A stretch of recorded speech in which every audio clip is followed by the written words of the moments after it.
and you never get to anything juicy, right? So you listen to 45 minutes of interview and it's basically just painful hot air. And there's absolutely no coherent line of thought in this interview. It's just tangent, tangent, tangent, tangent. So that sort of ends up with like a 2-hour raw recording. And at the end of it, maybe the last 20 minutes are interesting. And this should have been a 20-minute conversation realistically that gets published. So it's like an interrogation, like the person's been arrested, they've got the light shining in their face. And like you have to put certain boundaries in place to ensure the quality of your content. And if a person isn't willing to do that, then I would say pass on the opportunity to have them be a guest on your show. You're listening to Podcasting for Experts, with honest conversations about using podcasting as a tool to grow your reach, increase your audience, make a positive impact on the world, and most importantly, to get paid for your efforts. I'm your host, Jess, and we are Pristine Podcasts. Let's talk podcasting.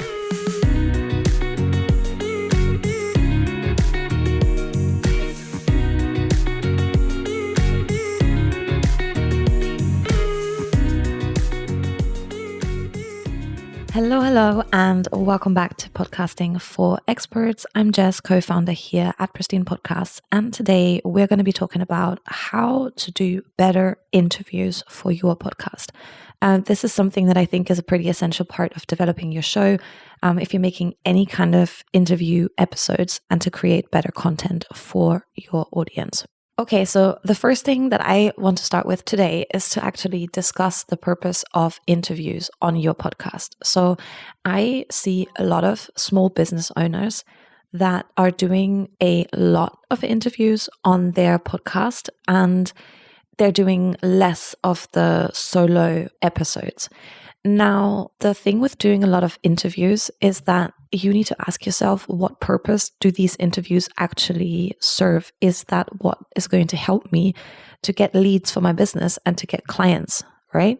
So we are not doing our podcast, or most of us aren't doing our podcast for the sake of producing content and producing episodes, but we're actually trying to educate our audience. We're trying to get them prepared to go work with us. Or to, at least create valuable content that they can take away and have you as a good person in their mind, even if they're not ready or not prepared to work with you, So if you're doing a lot of interviews at the moment and you're a small business owner and you are wanting to get more leads and clients for your business, I would actually flat out encourage you to stop doing interviews on your podcast. They don't help you to grow your audience very much, because if I have a guest on my podcast, they might end up sharing the episode with their audience, or they might not. Most of them actually do not. And their audience is most likely not necessarily going to go and listen to another interview that they made on another podcast, where half of it is them sharing their story, them sharing how to get where they are now. And they're not really sharing anything that they haven't heard before, because they've been in their audience space for a very long time. So they don't really have a reason to go listen to another interview where they heard how you made it and blah, blah, blah. It's actually annoying to listen to that over and over and over again. And they're already in the space where they can just listen to content from that person whenever they like. They follow their YouTube channel, they subscribe to their podcast. They are already in their universe. They're getting all the juicy stuff fresh off the press via email, and they don't really have a reason to go listen to a podcast episode from that person on someone else's podcast that they've never even heard of. So yeah, if you're doing a lot of interviews at the moment, I would seriously ask you to reconsider whether or not that is really having the effect that you think it is going to have for your podcast. And if you think that interviews are easier to do than solo episodes because they're less work, because you just have to get on a call with people, if you're not really preparing that to an extent where it is more work than preparing a solo episode, then I have to tell you that you're not preparing for your interviews enough, and likely the end result is going to be a pretty awful to listen to interview, and you might have as well not done it because it doesn't position you more as an expert. It doesn't do anything for you in the sense of getting leads and clients. So yeah, this is just food for thought at the start of this episode. So as you may know, we are a podcast production and management company, and we work a lot of content and strategy, and we get to listen to a lot of interviews in the editing process. And all I can say is a very badly prepared and badly delivered interview is so painful to listen to. And we see hosts make the same mistakes again and again. So I'm going to tell you what these top annoying mistakes are. So if you are going to continue to do interviews, you can take these and you can do a better job at the interview next time. Because I can tell you, if I find a podcast that I haven't heard of before, I listen to the first interview and it's a really bad interview. I then check the episodes and I'm like, oh my God, every episode or every second episode is an interview. I am not going to subscribe to your podcast. Even if your solo episodes are very good, all I know is my app is going to keep giving me a notification for a new episode, and every second episode I wouldn't listen to because it's painful and cringe and ugh. Okay, let's go through the top mistakes. So top mistake number 1 is the host having absolutely no clue about the guest. So the host didn't do any research. They don't know who they're talking to. They don't know anything about the person's story. They don't know what work they're doing right now, really. And therefore, they end up asking really bad questions. So it kind of means that the whole interview is like part of the getting to know process that should have already happened through research ahead of time. So there's actually often absolutely no value for the listener in the interview. It's just back and forth, blah, blah, blah, between the host and the guest. So what do you do? Who do you help? Blah, blah, blah. And you never get to anything juicy, right? So you listen to 45 minutes of interview and it's basically just painful hot air. The second thing that we see a lot is the host doesn't actually have a goal for the interview. So there isn't a gold nugget takeaway that the host is trying to get from the guest because they've researched their guest, they know their story, they know what they stand for, they know what they teach. So if you know all of those things and you can think about, okay, this guest, like what value can they give to my audience? What is like the key thing that I would like my audience to learn from that person? And when you're not badly prepared, plus you don't have a goal for this interview, it just basically is like a load of hot air, a load of waffle. The third issue often is poor time management. So the host and the guest actually get stuck on the initial topic and time sort of runs off. And at the end of the episode, they didn't even get to the juicy content. And there's absolutely no coherent line of thought in this interview. It's just tangent, tangent, tangent, tangent. So that sort of ends up with like a 2-hour raw recording. And at the end of it, maybe the last 20 minutes are interesting. And this should have been a 20-minute conversation realistically that gets published. But no, people want to publish the whole thing. So it's really bad. Another problem we see a lot is the host actually not listening, like actively listening to their guest. So the host prepares a list of 10 scripted questions that they want to ask the guest. And then they ask the first question, the guest gives a really interesting answer, and there's so much opportunity to extract value now for your listeners. But instead of extracting that value, what you end up doing is saying, interesting. Okay, next question. And then go into the next question. So it's like an interrogation, like the person's been arrested, they've got the light shining in their face, and you're just, interrogating them basically. This doesn't feel like a conversation. There doesn't end up being any flow to it, and it is painful. Something else that some people tend to do is to ask closed questions. So they're like questions that can be answered with yes, no. That must have been a very difficult time in your life. Yeah, and you could end up having guests that aren't very talkative. And if you ask closed questions, trust me, you're going to feel very frustrated during the interview because those people will literally ask your closed question that you just asked. So they'll just say, yes, it was. And they won't add anything else to it because they realize that they're supposed to be speaking right now. So you'll ask them a question, they will just answer it, and then they'll look at you and you'll be like, right, okay, next question. So closed questions should just never be asked on a podcast ever, or in a conversation, unless you're trying to gather information. Another issue is not giving the guest enough room to answer. So if you're doing an interview, you have to understand that interview is about the guest and not about you. So you're basically giving your guests an opportunity to present themselves and who they are and what they do and who they help on your podcast. So you're giving them a free promo opportunity. And that's why I'm also saying that think twice about whether you need to be having guests on your show. Like they should really be able to give something very valuable to your listeners to be a guest on your show.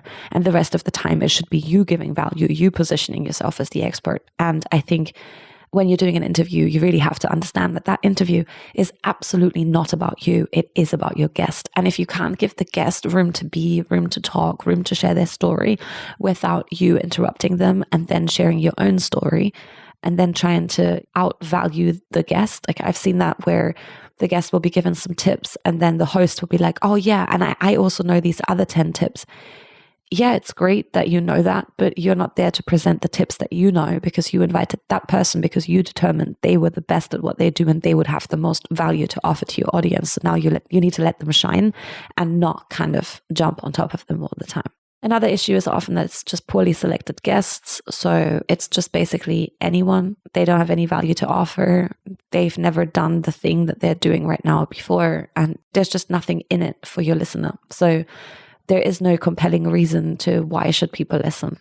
Then we have the usual poor audio quality. So it's sometimes when you're having guests on your show, you have to remember, like if you've gotten yourself a mic and you have a space set up where you can record, and then the guest comes on the show and they come with their little headphones that are plugged into their laptop and you're recording via Zoom, you just end up with your audio sounding like really good and the guest's audio sounding like it's been recorded on a calculator. That is really not appealing for people to listen to. So if you have higher quality guests on your show, then one of your requirements can be that the guest has a proper mic, that the guest has a proper space to record, that their dog is not barking the entire time while you're doing an interview. Like you have to put certain boundaries in place to ensure the quality of your content. And if a person isn't willing to do that, then I would say pass on the opportunity to have them be a guest on your show. Another issue, and that's the last one that's really common, is a total lack of rapport with the person that you're speaking to. Yes, I know that not everybody that we interview, we are going to vibe with, but there are ways in which you can create rapport without, needing to really like that person. You can still be on the same page and kind of basically match that person. Okay. So these are all the things that kind of make for a really bad interview, particularly if you do all of those. Now, how do we do better? The first thing that we're going to do is we're going to really ask ourselves whether or not we should even be having guests on our podcast. Like I'm going to have some guests coming up and I think they have some really insightful things to share that I want them to bring on the show because it's value. So select the right guests. And bear in mind that it's about the guest to shine and it's about your audience to get value. The second thing you're going to do is that you're going to start researching the guest and you're going to really think about what can your audience learn from this specific person, which aspects of their character and their journey are the most interesting and have the most opportunity for teaching something to your audience. The third thing that you're going to do is before you get on the interview, you are very clear what your goal of this interview is and what the main takeaway for your audience from this person should be.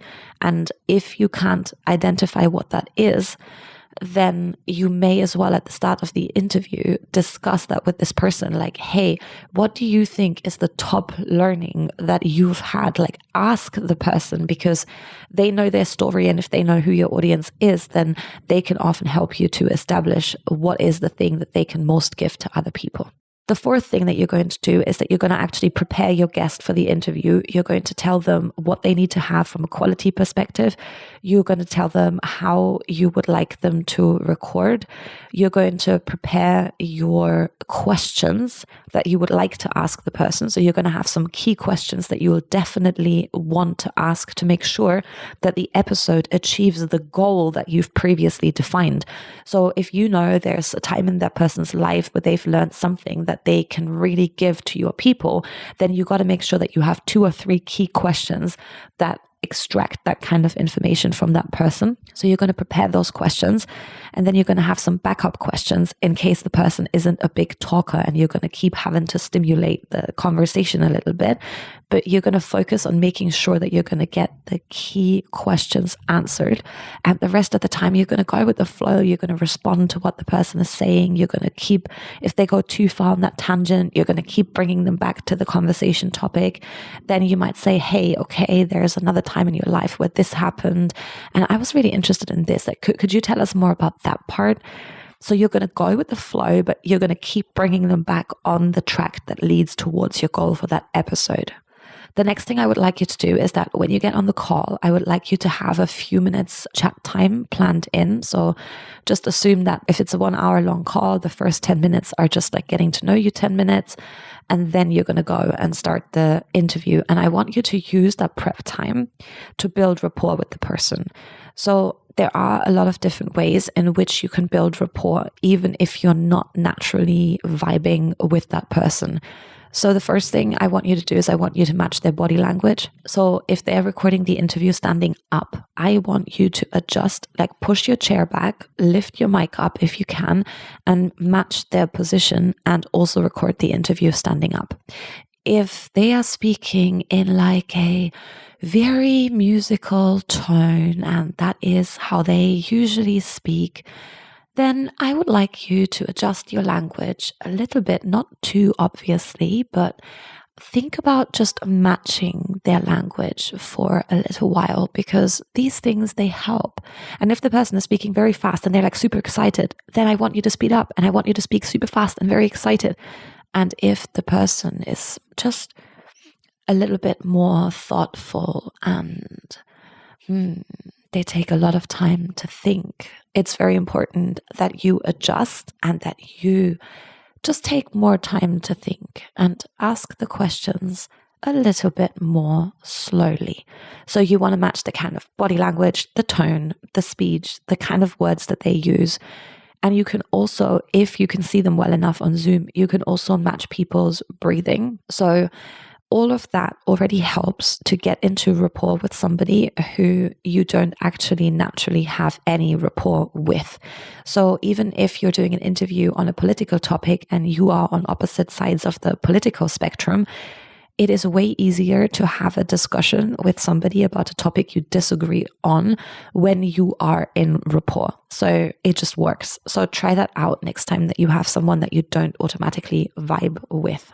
Then during the interview, I want you to really listen attentively to what the person is saying, and I want you to focus on asking follow-up questions, because that will make it feel naturally like a conversation. If you meet with your friend and you say, hey, how was this week at work? And they're like, oh, well, on Wednesday, this thing happened and I'm very upset about it. Honestly, you wouldn't just go, okay, and how's your husband? Okay, and how is this? Okay, and how's that? Like, you would obviously ask follow-up questions like, oh no, what happened at that time? Oh, are you upset about that? So yeah, that is naturally how you would speak to another person. And that is exactly how I want you to speak to your podcast guests. I don't want you to just have them explain something and then say, okay, thank you, and move on to the next thing. And then of course, keep focusing on tying them back to the key theme of your interview to head them towards the main goal that you want them to, you want your audience to take away from the interview. And if you're doing all of those things, you will feel way more comfortable with the people you're talking to. You will be in rapport, you will ask better questions, it will feel like a good conversation, and still you will know that your audience got something of value from that interview. And if someone contacts you and they want to be a guest on your show and they're just not a good fit, it is okay to say, hey, I just don't think that this is a good fit for the upcoming content that I have planned, but I will reach out to you again in future if I'm looking for additional people to come on the show. And that is also perfectly okay to do, because this is your show and you get to call the shots. Alrighty, I think that's it for me today for the topic of interviews. In the next episode, we're going to be talking about cold emails and creative pitches. So I'm really excited for that one. And yeah, as always, I hope you have an amazing day, and I will see you for the next one. That's it for this episode. Thank you so much for listening. We really appreciate you. If you are looking for a community where you can brainstorm with like-minded podcasters and business owners, then don't forget to check out our Facebook group. You can find it at pristinepodcast.com/group. The link is also in the show notes.